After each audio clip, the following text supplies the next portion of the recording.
Their diversity is just incredible. They are more smart now. Used to be, you got a trophy if you were the #1 team. If you were the best player, you got a trophy. Now each team gets a trophy. They don't have no pride in themselves. You can tell that by the way they dress. This week on Channel 10, we're exploring the different generations, and today we're talking about Generation Z, the generation of now. But first, we want you to weigh in on the stereotypes of this generation. Vote in the poll at the bottom of your screen by heading to WBIR.com/vote or the WBIR app. People in Gen Z are still being born today. That generation started in about 1997, and the babies born today are also considered Gen Zers. In 2019, they will be up to 22 years old. Some famous Gen Zers include Kylie Jenner, Millie Bobby Brown, and Mason Ramsey. The average gas price for people growing up then, $2.63.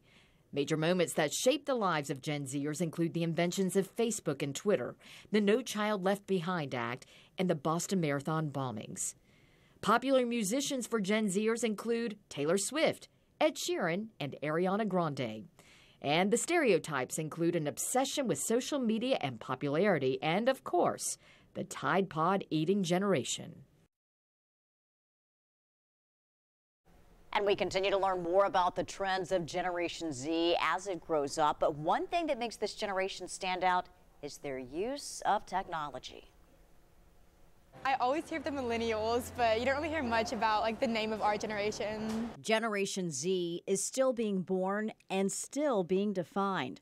I think we have more questions than we have answers about the youngest generation. They've always had access to technology, and that sets them apart from other generations. There is access to this just phenomenal level of information, connection, access in ways that earlier generations never had. Those resources help create a stereotype that Gen Z is lazy. I feel like our generation is sort of looked at as technology, they want all about the phones, all about the social media. But I feel like honestly, our generation is has a loud voice. They're coming of age right now during a particular political moment, during a moment of lower levels of religious affiliation, during a moment of high levels of partisanship. Many have started or participated in movements like March for Our Lives, Me Too, or Black Lives Matter. We know what we want to fight for and what rights that we want, and even though we can't vote yet and people are just now beginning to, I think we know exactly how we're gonna go into, and we know our beliefs pretty strongly. Some argue advancing technology is forcing Gen Z to grow up faster.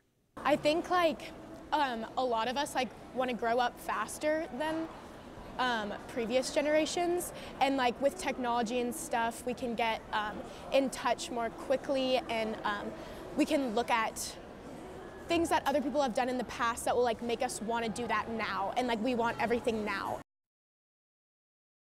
Interesting statement there. Yeah. Well, earlier we asked you to define Gen Z, and here's what a lot of you saying, about 100 of you in fact, describe Gen Z as tech obsessed. 77% there. We appreciate you weighing in and sharing your thoughts.